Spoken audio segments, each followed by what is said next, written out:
ese tipo de situaciones son las que pues vamos a conversar a lo largo de este tiempo. Decirles que pues bueno, como si nada se nos pasó el semestre dando por esta vía las clases, ¿no? Prácticamente esta es la última sesión del curso. De ahí en más, pues quedará verificar nada más los temas de cuando la universidad establezca que se den ya las evaluaciones finales, y con ello, pues todo listo. Entonces, imagínense qué rápido, ¿no? Qué rápido se fue el tiempo.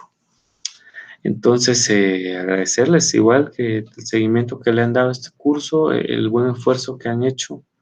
Efectivamente, a levantarse igual tempranito, ver ahí las mecánicas para poder conectarse, que sabemos que a veces en algún momento determinado pues ha sido un inconveniente, pero Dios ha permitido también que usemos la tecnología para esta buena forma, y efectivamente pues ha sido un vehículo muy necesario e indispensable para estos cursos.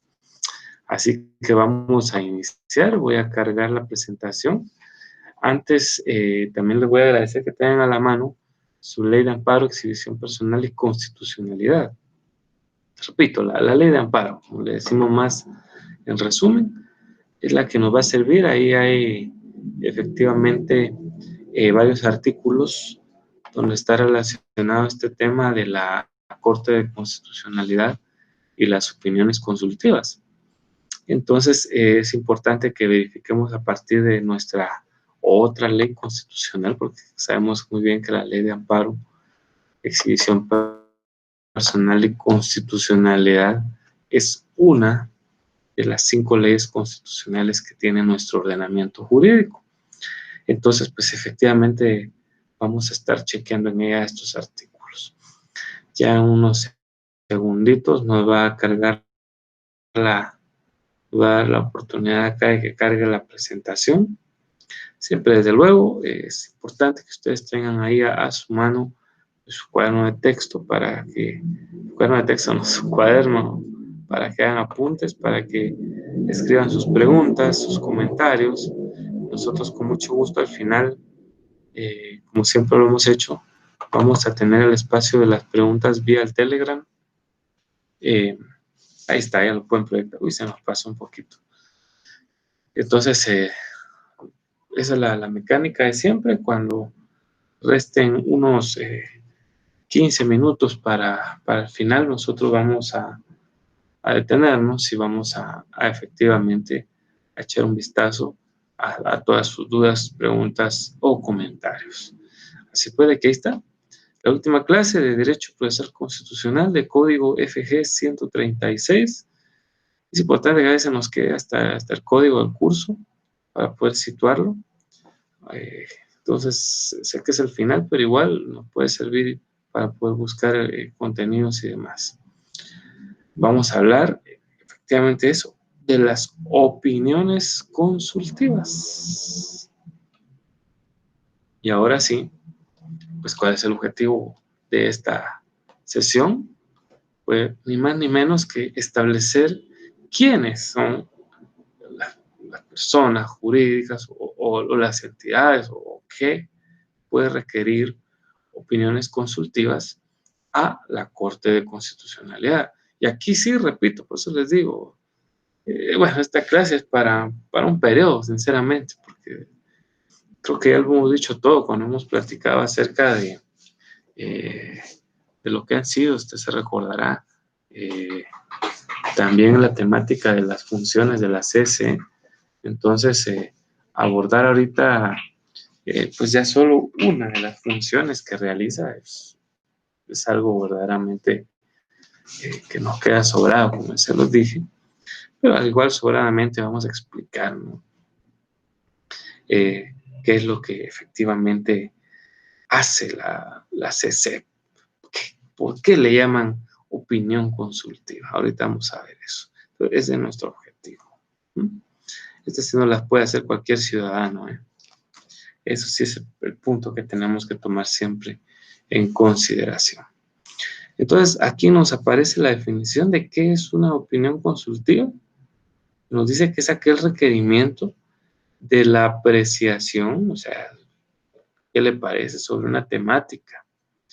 Por supuesto, va dirigido en una única materia, como lo es la constitucional, y que se somete a consideración del órgano especializado en la materia por autoridades plenamente autorizadas.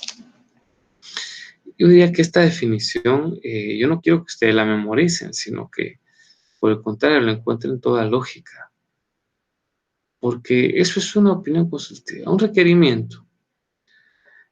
Este requerimiento, ya vamos a ver de qué y para qué sirve, pero este requerimiento, pues ya hay ciertos órganos en el Estado, porque aquí sí es el Estado, no podemos decir que cualquier particular, voy a mandarle a consultar algo a la CC.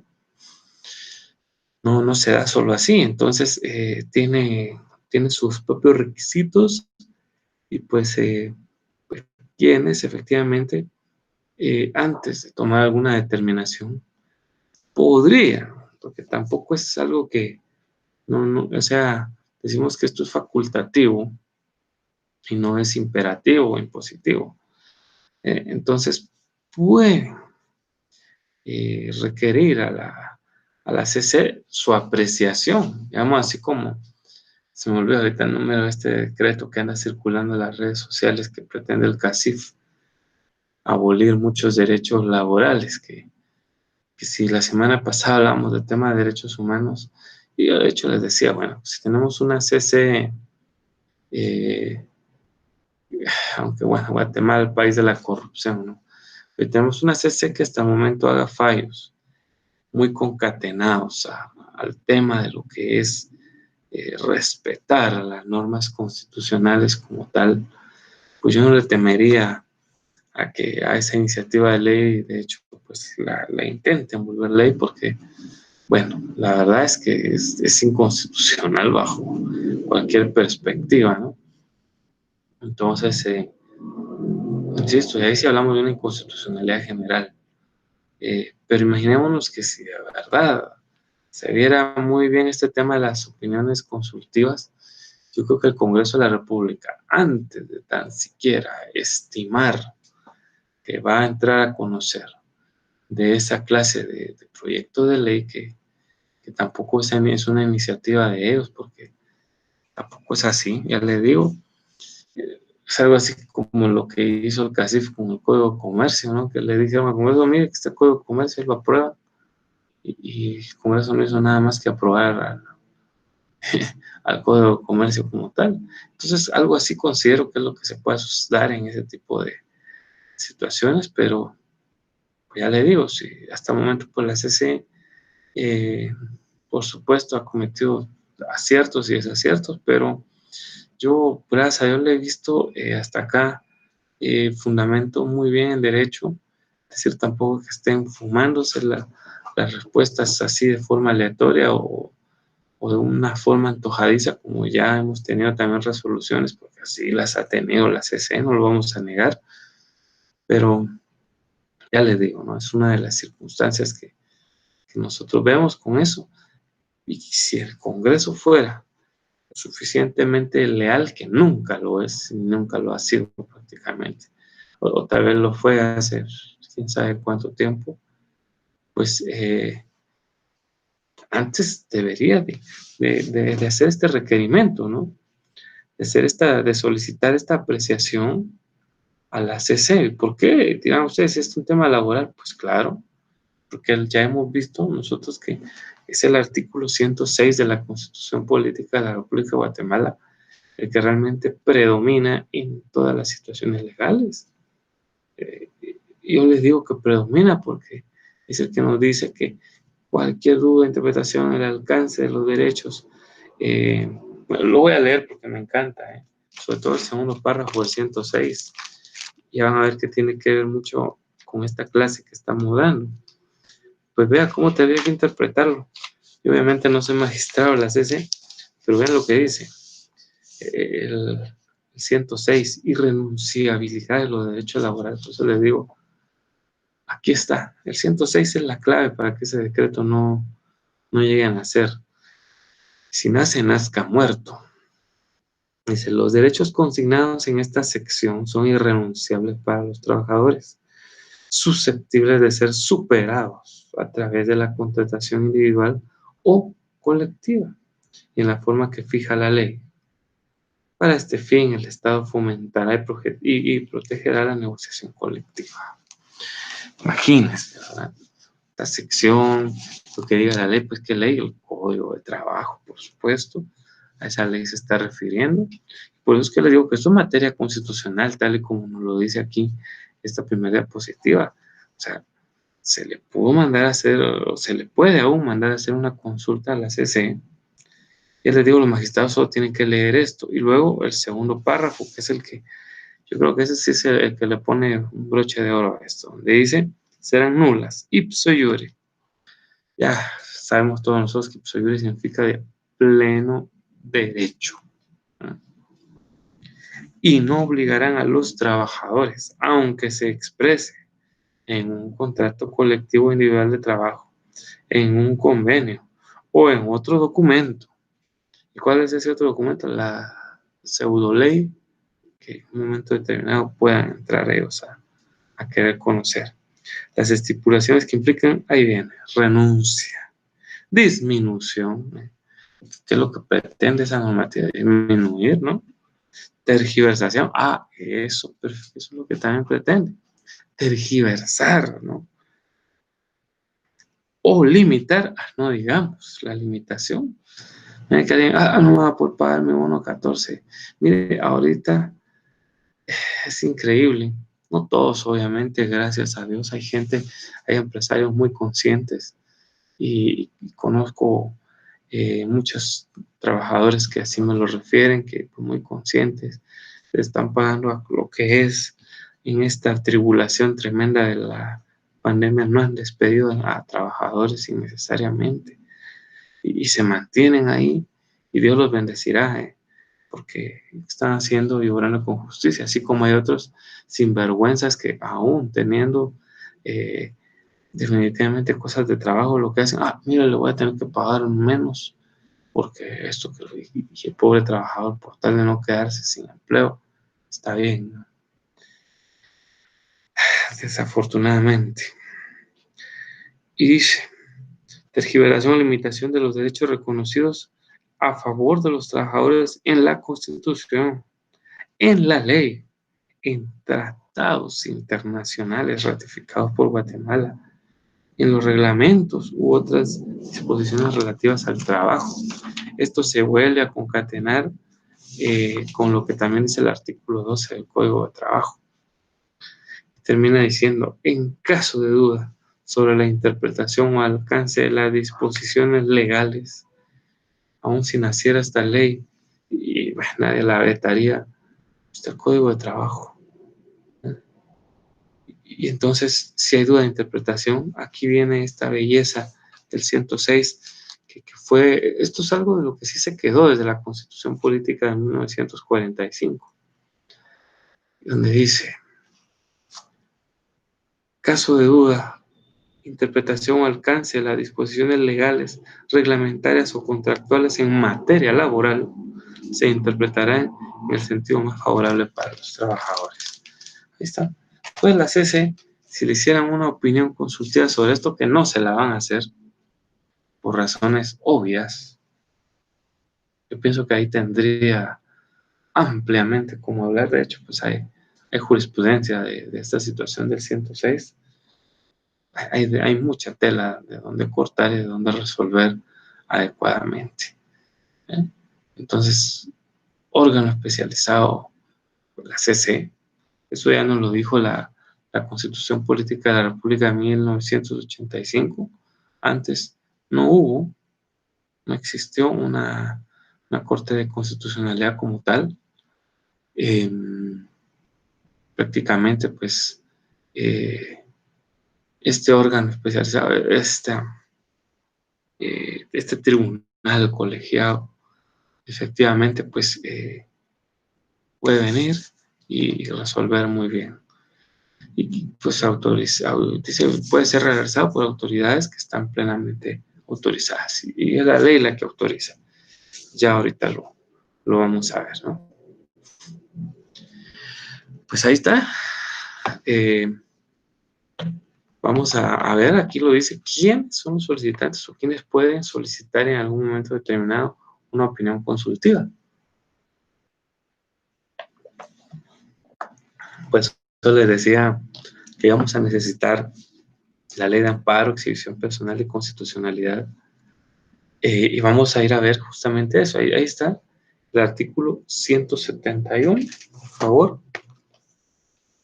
Si lo tienen ahí a la mano, el artículo 171 de su ley de amparo, exhibición personal y constitucionalidad.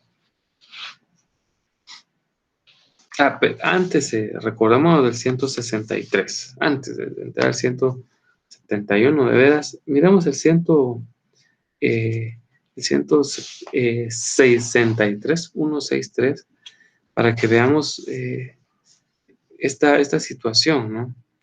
De dónde sale esta atribución de la CC de poder proferir opiniones consultivas.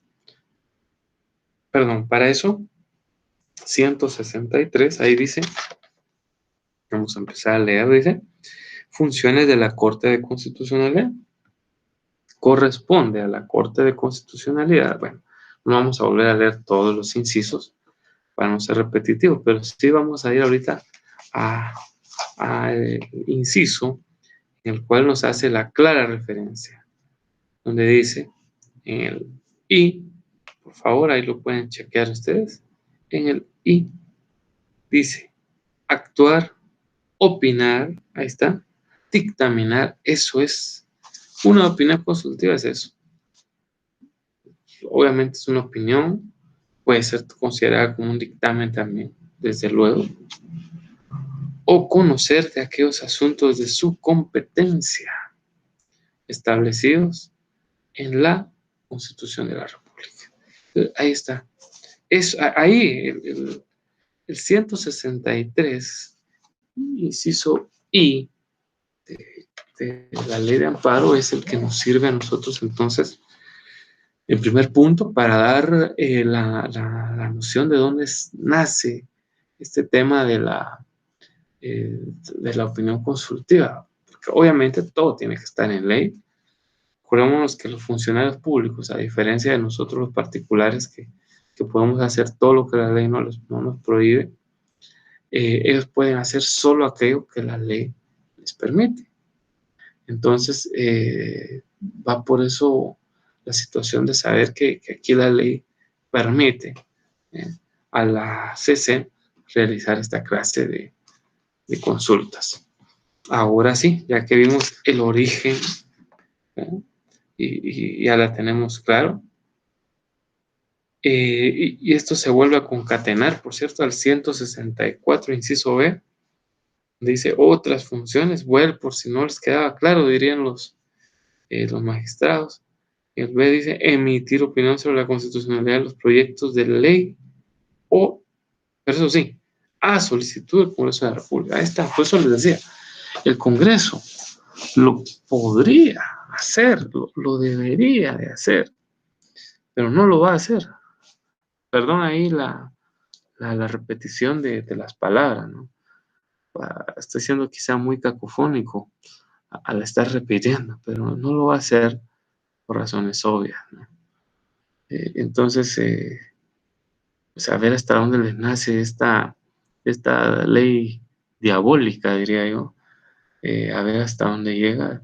Esperemos en Dios que, primer punto, pues también el propio presidente la vete, porque él tiene si él mismo como gobernante, que si bien es cierto no es abogado, pero conoce mucho el tema de la política y tiene cientos de asesores que están ahí concatenados a derecho, le deberían de decir, porque también sabemos que hay abogados que solamente buscan la otra escapatoria, ¿no? Decirle, señor presidente, vete esto, ¿no? Vételo, porque esta ley, qué bárbaro. Entonces, Vemos ahora el 171 de esta norma y nos dice facultad de solicitar la opinión de la Corte de Constitucionalidad. Y justamente, usted se da cuenta, este es el capítulo 5, eso es lo que vamos a leer hoy. Prácticamente lo vamos a leer letra por letra, signo tras signo. Tengan pena, ya son solo unos cuantos artículos. Entonces, ahí vamos a echar el vistazo, pero dice la facultad de solicitar a la Corte de Constitucionalidad, dice, podrá solicitar la opinión de la Corte de Constitucionalidad, perdone, ahí está, el Congreso de la República. Esto, insisto, yo lo amarro mucho con el 164. Es obvio, tiene que ser primero el Congreso de la República, porque ellos son los que se encargan de legislar. ¿Y en dónde están los abogados? En teoría, los especializados. Aunque bueno, sabemos que a veces a la CC no necesariamente, bueno, yo conozco a varios de ex magistrados de la CC, fueron mis catedráticos en la universidad. Tal es el caso del licenciado Ricardo Alvarado Sandoval, un excelente catedrático de Derecho Notarial, eh, muy ecuánime en sus decisiones. Cuando él integró la CC, a la gran, yo le digo que mis respetos porque uno me decía una oportunidad, conversé con él más de una vez porque de hecho él fue quien me casó y, y pues platicamos ahí varias veces con su persona. Nos saludamos de vez en cuando ahí en el Congreso, no, en el Colegio de Abogados. Eh, ya les digo, y él me decía, ha sido una situación bien difícil, créeme, me dice, porque cuando sentís ya te están tirando la amenaza o por ahí hasta haciéndote algún ofrecimiento, dice. Entonces, imagínense, qué tremendo, ¿no? Ser magistrado es ese. Él me decía, yo puedo decirte, me dice, que yo puedo salir tranquilo y levantar la frente de que siempre resolví conforme a la ley. Y ya les digo, creo que durante el tiempo, ahorita no recuerdo específicamente el lapso en el que él estuvo como magistrado, pero excelente su actuar, ¿no? Entonces, el Congreso de la República nos dice también claramente ahí la normativa, el presidente de la República. Aquí, si usted se da cuenta, no nos habla que en Consejo de Ministros, aunque bueno, la Constitución dice que el presidente siempre actuará con uno o más de sus ministros. Siempre que el presidente haga la consulta, el único que siempre va a necesitar para poder refrendarle firma es el ministro de Gobernación. Es decir, el presidente puede hacer la consulta actuando siempre el ministro de Gobernación, en este caso. No necesita que lo haga con todos. Luego nos dice la Corte Suprema de Justicia, también, aunque hablar aquí prácticamente nos ha lanzado, pues, de que son los tres organismos del Estado, si usted se fija, los únicos que pueden realizar opiniones consultivas a la CC. El Congreso, el presidente, aunque aquí el presidente le baja. Por eso es que de repente no solo colocaron el organismo legislativo, ejecutivo, judicial, no, sino colocaron el Congreso, porque ahí estamos hablando, pues ahí sería a través de la Junta Directiva, el presidente, que no necesitaría más, que ya le dije que la refrenda del Ministerio de Gobernación, porque pues, él es el que siempre le refrenda la firma del presidente. Y lo de la Corte Suprema de Justicia, pues bueno, lo hace a través del presidente de la Corte Suprema de Justicia, que sabemos que también es el presidente del organismo judicial, ¿no?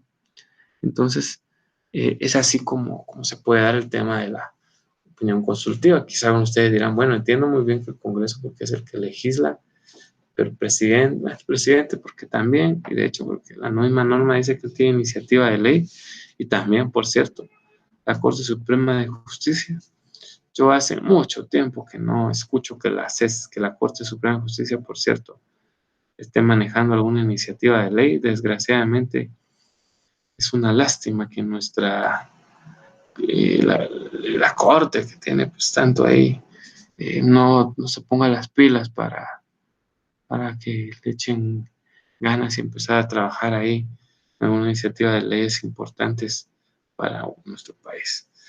Pero ahí está, ellos son nada más y nadie más puede realizar consultas u opiniones o solicitar opiniones consultivas a la CC. Nadie más, solamente pues estos tres organismos, porque al final sí son los organismos los que pueden realizar esta consulta.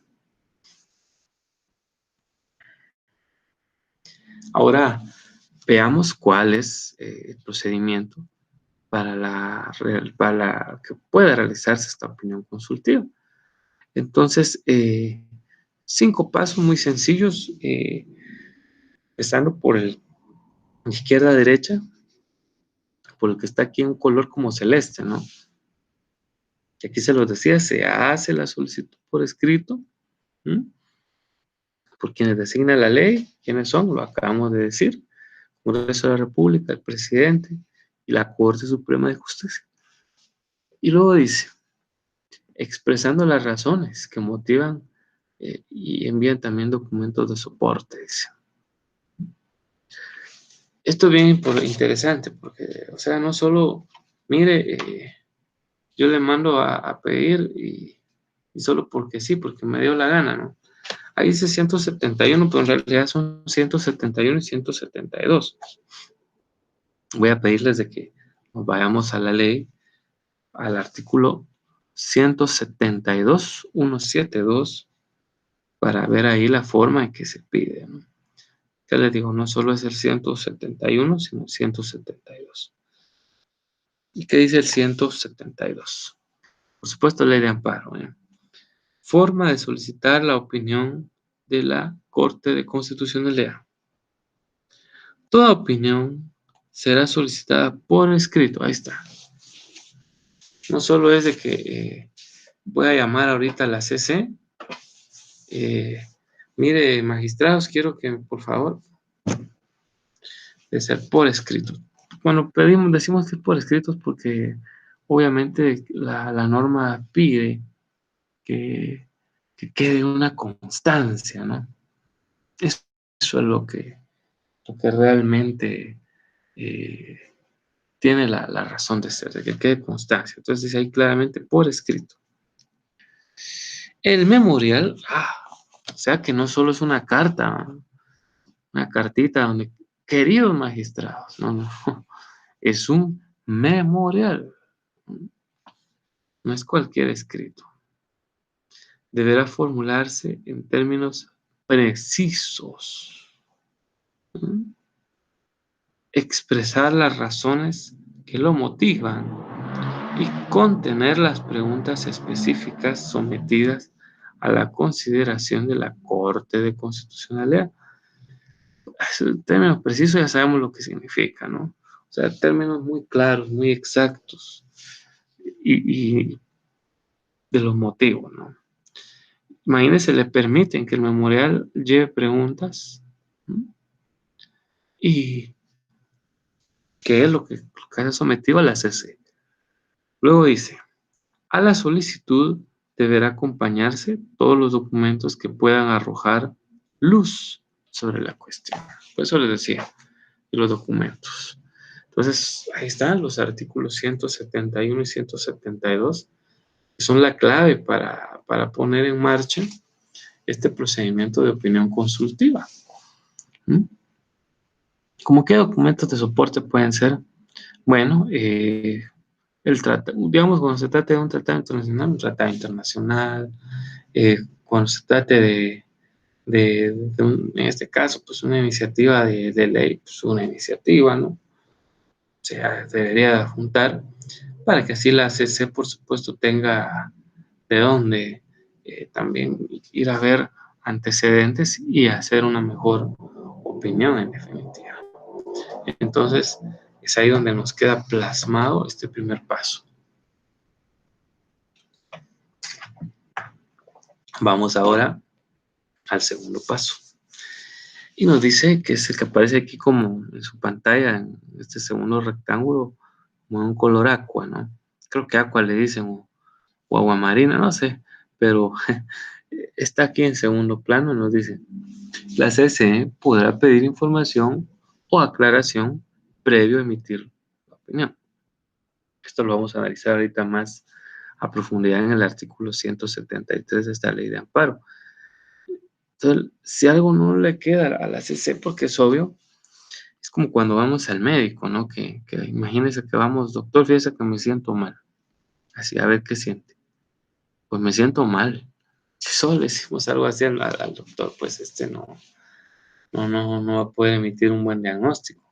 Lo mismo nos pasa a los abogados, ¿no? Tenemos que hacer muchas preguntas para poder establecer y dar no solo opinión, sino por supuesto, una resolución a conflictos y tanta situación, siempre aplicando el tema de lo que nos dice la ley. Entonces, por eso les digo, ¿no? de la importancia de poder venir y no solo darle lectura simple a la ley, que no es lo que hace pues cualquier abogado o magistrado, ¿no? Entonces dice el artículo 173, informaciones necesarias para emitir opinión. La Corte de Constitucionalidad podrá pedir cualquier información o aclaración adicional a la consultada que se le formule y que le sea necesaria para emitir opinión. Ahí está. Entonces, habría que decir si estuvieran pidiendo, por así expresarlo,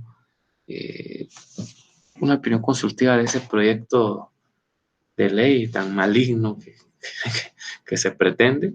Entonces, decir, traigan a la vista el proyecto, adjúntenlo para poder conocerlo a fondo, ¿no? ¿Qué es lo que dice pues cada uno de sus artículos? Y pues echarle un vistazo, más que echarle un vistazo, ¿no? Hacer un análisis de lo que tiene que realmente explicar.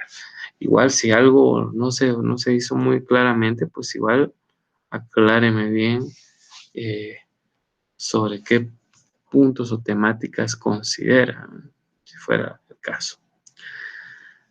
Esto no es un gran procedimiento. Ahorita ya pasamos al tercer recuadro que está específicamente al centro de sus pantallas, o casi al centro. Aparece un color verde, ¿no? Entonces, ¿qué hace la CC? Dice, la CC evacuará las consultas de forma clara, es decir, va a responder muy claramente y precisa, o sea, sin estarse echando rodeos, va a decir que de conformidad con la plataforma continental, la presión atmosférica, la arena del Sahara, muy, muy preciso, ¿no? Los magistrados, aquí luego vamos a hablar del voto disidente en un rato. No obstante, en algún momento determinado aquí puede haber lo que se le llama voto disidente. Al voto disidente también se le conoce como nombre de voto particular porque significa puede que uno de los magistrados, bueno, uno más, pueden venir y estar en desacuerdo con una resolución. Entonces, a partir de ese desacuerdo, pues generan ahí su pugna. Ya vamos a ver en un momentito cuáles son los efectos de emitir un voto disidente, pero que quizá procesalmente parece que no tiene mayor relevancia, luego decir, pareciera. No obstante, daña la jurisprudencia cuando hay un voto disidente. No se puede tener un solo fallo en ese sentido, porque ya les digo que, o sea, que vamos a decir, hay bastante y buena jurisprudencia. Cuando la jurisprudencia tiene votos disidentes, obviamente, pues significa que los magistrados no estuvieron realmente de acuerdo y lo razonan, por eso es que se llama, vamos a ver, que también voto razonado, porque tiene que ir muy plenamente también delimitado, ¿no?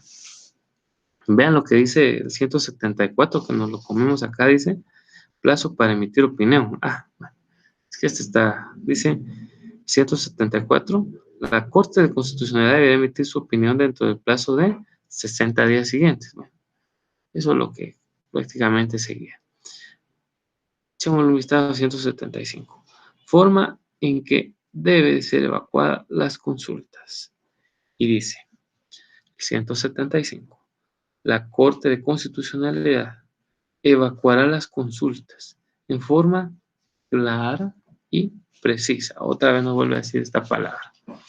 Razonando suficientemente sus conclusiones y el apoyo jurídico y doctrinario de las mismas. Ahí pueden meter mano de sus jurisprudencias, ¿no?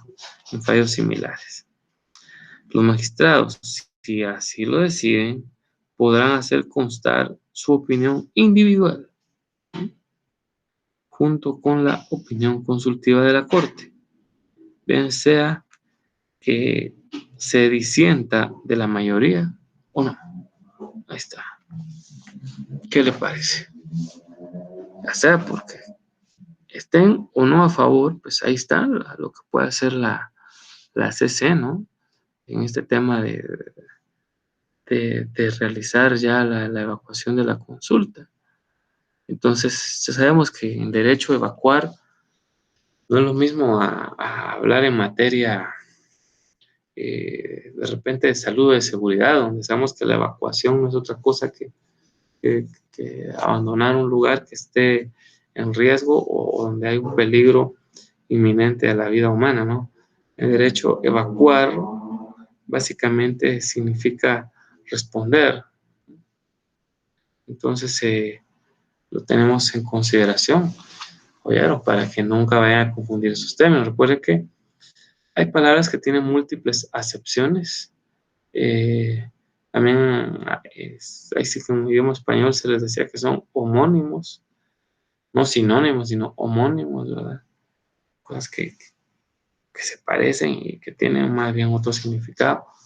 Igual aquí, dependiendo de la materia, sabemos que en derecho, pues, evacuar significa prácticamente resolver la audiencia, ¿no? Y eso es lo que quiere decir. Y luego, pues, estamos pasando ahora al penúltimo de los recuadros, en amarillo. A ese sí le tuvimos que cambiar el color de la letra porque si no, no lo iban a ver. Y nos dice, en el plazo de 60 días resolverá la opinión consultiva la CC. Y no crean que lo hace así, un papelito, o como decíamos en mi tiempo, un ticket de camioneta, ¿no? Ya ustedes creo que, bueno, la mayoría creo que sí los conoció. Otros pues ya tal vez no, pero no se hace así como así. Se resuelve de forma solemne. Entonces se envía la notificación de que habrá dicha resolución.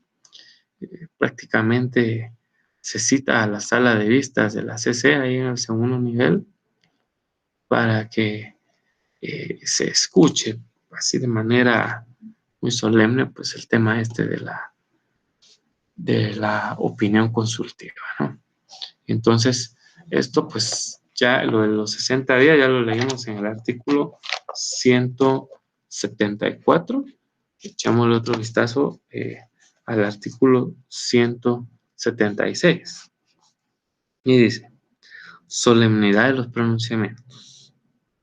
Las opiniones de la Corte de Constitucionalidad serán pronunciadas en audiencia pública solemne.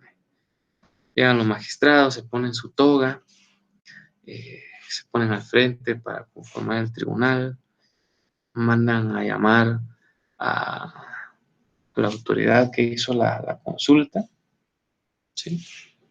Los identifican plenamente, le dan lectura a la consulta, posteriormente a la consulta propiamente, a la que están haciendo los organismos del Estado.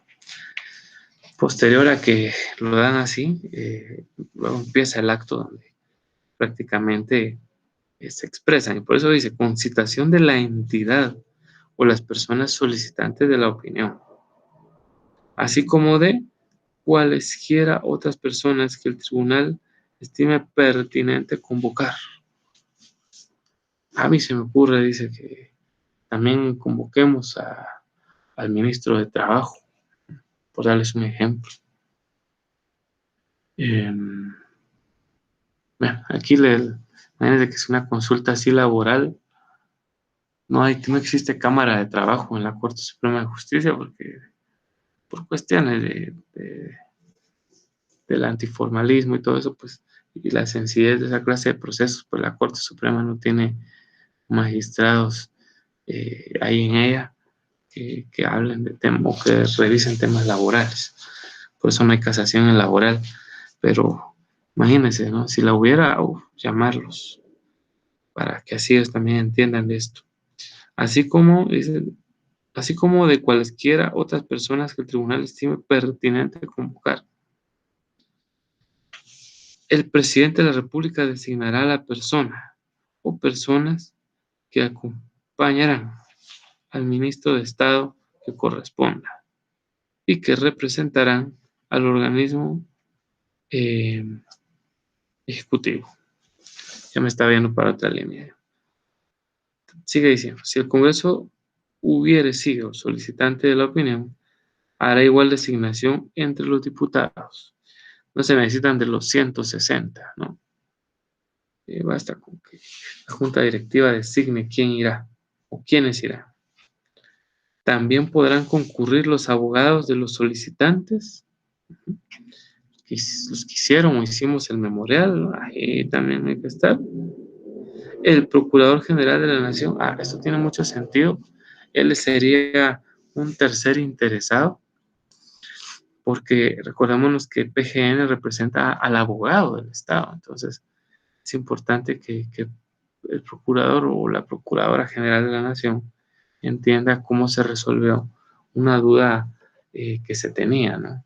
Entonces es muy interesante la forma en que refiere aquí que se da. Luego dice, eh, y la Junta Directiva del Colegio de Abogados. Bueno, no solo es abogados, sino es abogados y notarios, ¿verdad? Pero, bueno, realmente cuando hablamos del que sea la Junta Directiva del Colegio de Abogados, es porque hay colegas, yo no sé, que a ustedes no les va a suceder esto, hay colegas que dicen, yo soy abogada, yo soy abogado, y de repente no litigan. Y dicen, no, ay, no, yo no me gusta litigar, yo solo le entro al notariado. Pues, en este caso es cuando uno agarra un título y lo tiene de cabecera, ¿no? Entonces, bueno, si uno de verdad no litiga, pues no debe decir yo soy abogado, por lo menos, pues yo soy notario. Y si me dedico solo a lo notarial, pues igual, con mucha dignidad decir, no, yo soy eminentemente notario, que también para eso es otro título, ¿verdad? Entonces, es así como prácticamente incluso se convoca. Y la junta directiva, porque esta tiene que tener conocimiento de qué está resolviendo también parte de su gremio, como lo es la Corte de Constitucionalidad.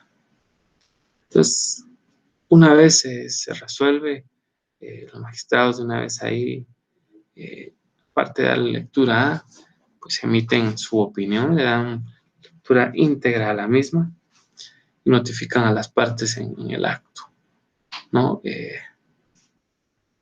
Así es como se realiza este procedimiento de la opinión consultiva. Y por último, pues nos queda este recuadro, o más bien este rectángulo naranja, que nos dice que al tercer día de haber sido pronunciada la opinión consultiva en la audiencia solemne, se publicará en el Diario Oficial de Centroamérica. Esto es uno de los ejercicios que siempre se hace.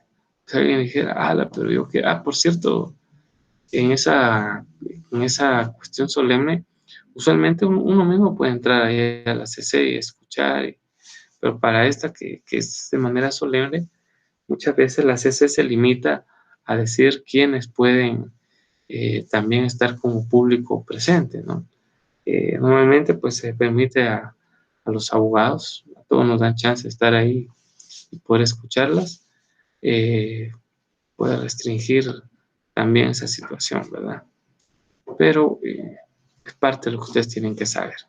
Y lo último que leímos también nos lo expresa el artículo 177. Veámoslo, que nos habla. Publicidad, dice, de las opiniones de la Corte de Constitucionalidad. Todas las opiniones de la Corte de Constitucionalidad serán publicadas en el diario oficial dentro del tercer día de haber sido pronunciadas en audiencia pública. Entonces, ahí si usted se da cuenta, bueno, lo del tercer día no sé por qué, pero porque obvio que a una opinión consultiva pues no se le puede impugnar porque solo es una opinión, no está resolviendo sobre ningún punto litigioso, ni tampoco está diciendo que debe de formarse tal situación y punto, y que se le conmina a alguien, no, está opinando, ¿no? Está opinando, que es lo que muchas veces hacemos los abogados, ¿no? Tenemos una opinión, le decimos, mire, mejor haga esto y esto, pero al final es usted.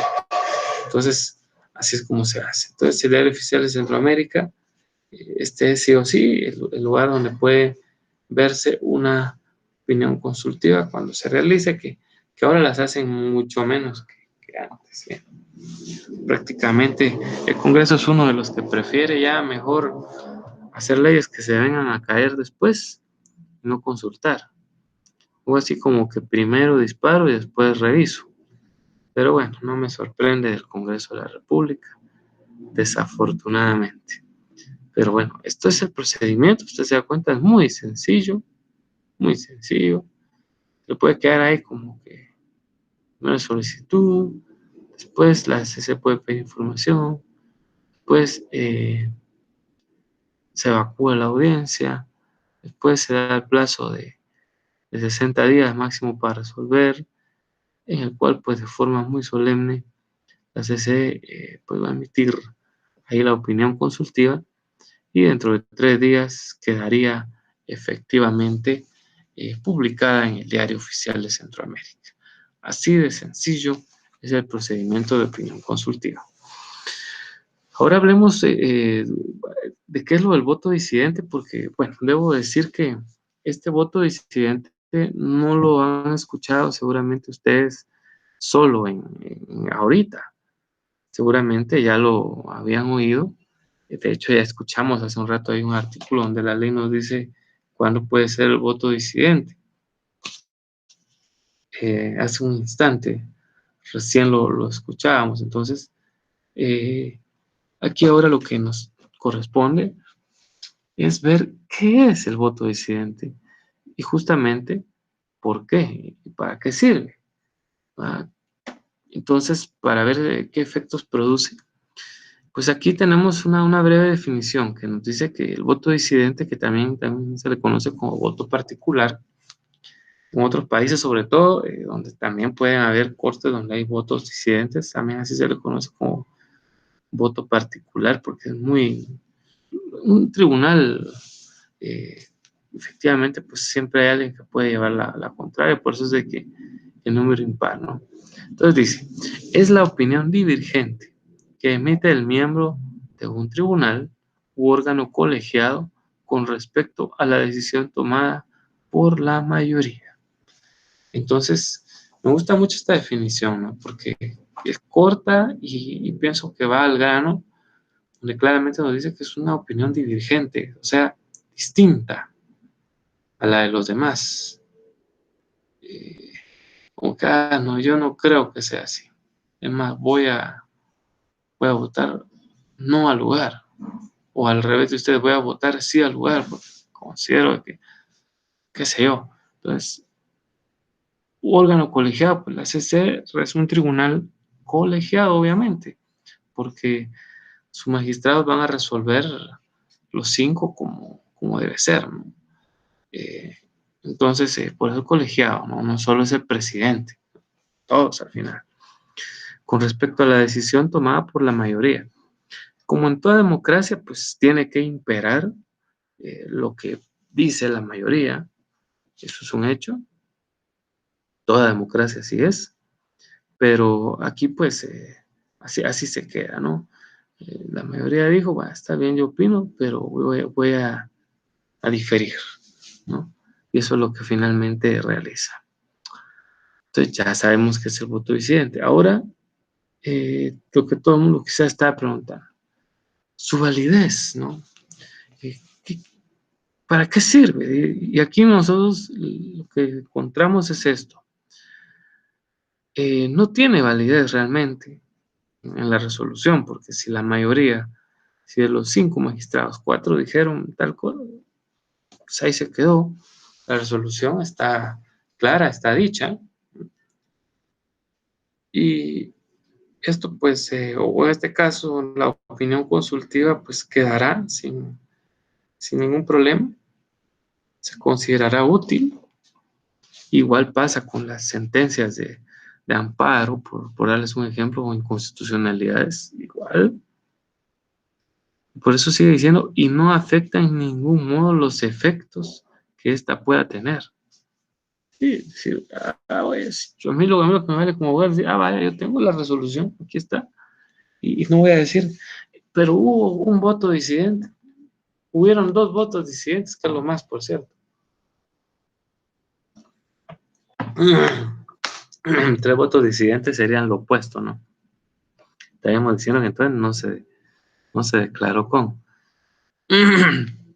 Entonces, ahí vemos nosotros esta circunstancia. Dice, tampoco cabe recurrir una sentencia basándose en la existencia de votos particulares.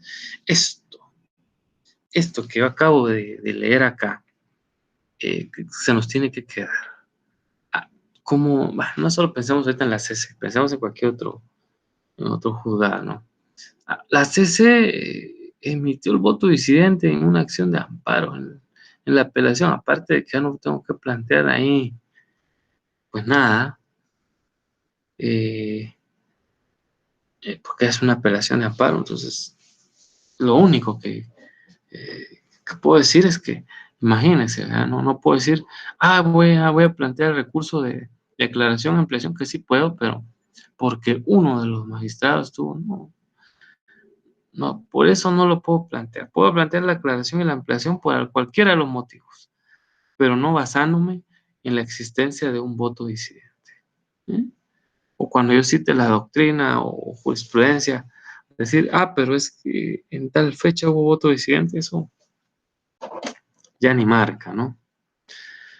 Por eso dice al final en este párrafo que la utilidad de este voto particular, que ya les digo que también así se le conoce al voto disidente, es a largo plazo.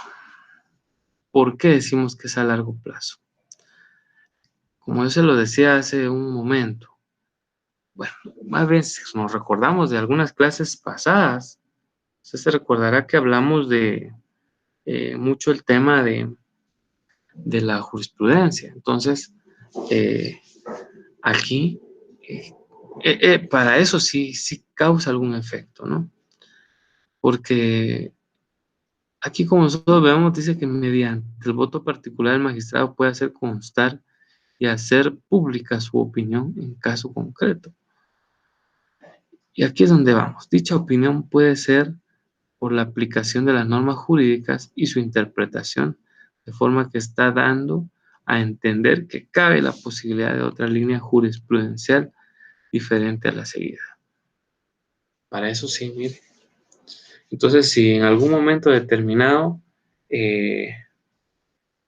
yo veo que se emitió una resolución o incluso una opinión consultiva con uno o un par de votos disidentes, yo puedo venir y también tomar en consideración de que lo que dijeron estos magistrados no es precisamente todo en concreto y que dicha jurisprudencia, de hecho, no tiene mucho caso que yo las venga a citar porque tuvo una divergencia ahí entre los magistrados de la CC. Entonces, eso es una de las situaciones. Ahí donde dice, dicha opinión puede ser aplicable, puede ser por la aplicación de las normas jurídicas y su interpretación, de forma que está dando a entender que cabe la posibilidad de otra línea jurisprudencial diferente a la seguida. Muy claro. Vuelvo a reiterar en la lectura. Puede haber otra línea jurisprudencial, es decir, puede haber más ahí que se resolvió en algún momento determinado diferente. Entonces me da también un punto de partida para ir a buscar dónde se pudo haber resuelto diferente, porque el voto debe ser razonado. Un voto disidente también no solo es, porque sí. Magistrado fulano, ¿por qué voto? Porque yo así pensé que era mejor. Yo consideré que era la mejor situación. Vas a ver, no, tengo que decir por qué se resolvió de esa manera. Bien. Vamos ahora a las preguntas. Dice la primera de ellas, ¿qué funcionarios pueden realizar opinión consultiva a la CC? Número 2, ¿cuánto tiempo establece la ley que tiene la CC para resolver una opinión consultiva? Y la tercera dice, ¿qué obligación impone la ley a la CC luego de haber emitido una opinión consultiva? Ahí está, ya saben que estas son para que ustedes las analicen ahí a fondo, vayan buscándole hay respuesta, no es necesario que las envíen a ningún lugar, ahí manténganlas. Nosotros les damos las gracias, no solo por esta sesión, sino por todo el seguimiento que se le ha dado a este curso de forma virtual. Muchas gracias por su atención. Vamos a hacer una breve síntesis, pero seguramente vamos a darles el tiempecito también para que ustedes hagan sus preguntas y así pues poder resolverle, ¿no? Ahorita dejamos ya la presentación y Telegram. Y aquí ya tenemos, bueno, le agradezco aquí a quien me deseó un buen día por el Día del Maestro, pues de hecho les diré que esa es mi primera profesión. Efectivamente soy de los ahora ya extintos maestros de educación primaria urbana. Me gustó mucho esa profesión, me encanta dar clases de hecho y pues le agradezco mucho a Dios que Él me dio la oportunidad y a la propia Universidad Rural, desde luego, que ha sido pues el lugar donde he seguido con mis clases ahora a nivel superior, ¿verdad? Muy, muy bonito, una experiencia sin igual, la docencia es muy linda, así que gracias ahí por los saludos que me mandan. Y aquí viene la pregunta, dice, le consulto en relación a refrendar la firma del presidente, ¿podría hacerlo cualquier ministro o hay alguna fundamentación legal para que lo haga el ministro de Gobernación? Ahorita lo tengo a la mano la ley del organismo ejecutivo. En la ley del organismo ejecutivo, ahorita se me escapa el artículo, aparece que siempre quien refrenda la firma del presidente es el ministro de Gobernación. ¿Por qué? Porque resulta que él es el ministro que se encarga de temas de gobierno. Entonces, por eso es de que él es el que siempre refrenda la firma del presidente. Ahí se lo voy a tener que dejar de tarea que busquen el artículo. Ahora, que si solo es él, no. Imaginémonos de que en este caso la pregunta va, la consulta estaría encaminada a esta norma que se quiere por ahí inventar el Congreso. Podría ser el propio ministro de Trabajo, ¿no? Que comparece con el presidente, pero siempre refrenda el ministro de Gobernación. Es decir, cuando la ley dice el presidente, pues no está solo diciendo de que solo él y el ministro de Gobernación, puede el presidente actuar en conjunto con más ministros. Bien, pues buenos días nuevamente. Dice, ¿qué papel juega la Procuraduría General y el Colegio de Abogados en la opinión consultiva? ¿Tienen parte en el proceso? No, recordémonos que la opinión consultiva, de hecho, no es un proceso, es una consulta que se le hace. Es como cuando, de hecho, van a llegar alguien a su oficina a decirle, mire, licenciado, fíjese que mi mujer se fue, la puedo ir a denunciar por abandono de hogar. Usted le va a decir, dice que no, porque el abandono de hogar, según el artículo 155 del Código Civil, es un causal de divorcio y no es un delito. No existe tal situación en el Código Penal.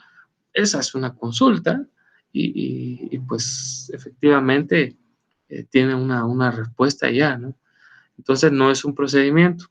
Entonces el hecho de darle participación, porque esa es la palabra correcta, a la PGN y al CANG, es porque PGN pues es el abogado del Estado y él tiene que saber enterarse de cómo se resolvió una consulta que a ellos les pudiera en algún momento determinado servir más adelante y decir, tal cosa se quiere promover, recuérdense que ya una vez la CC, en una opinión consultiva, dijo que no era procedente. Para eso puede servir.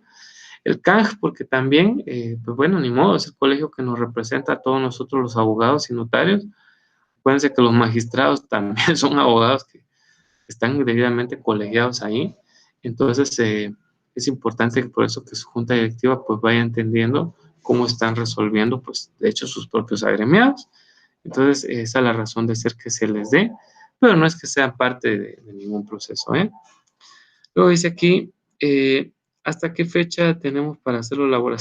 Mire, bueno, esta sí es una de las preguntas que no les puedo responder, porque fíjense que sé que hubo un inconveniente. Estuvimos ahí platicando con personas de la U que yo de hecho les decía, el 21 de mayo había mandado yo mis tareas y todo. De repente ahí algo sucedió. Sabemos que a veces la tecnología falla, entonces hubo un atraso. Entonces yo no sé qué fecha está dando realmente la universidad para resolver ahora las tareas o laboratorios que estén de mi curso. No obstante, pues voy a ponerme en contacto por si es que ellos no publicaron ahí en la página hasta cuándo, y pues yo les voy a responder por esta vía del Telegram a la brevedad posible, ¿eh? Eso es lo que les puedo garantizar. Muchas gracias a otro comentario que me hacen acá.